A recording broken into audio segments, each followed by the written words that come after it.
Welcome back to another technical deep dive here in the debug zone. Today we're tackling a big question and breaking it down with insights from other users. Hopefully this clears up some misconceptions and helps you get the answer you need. So buckle up, stay a little curious, and let's jump right in.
And that's a wrap.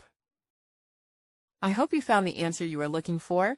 If you did, take a second to hit that subscribe button. It really helps out. And let me know in the comments which solution worked best for you. See you next time in the debug zone.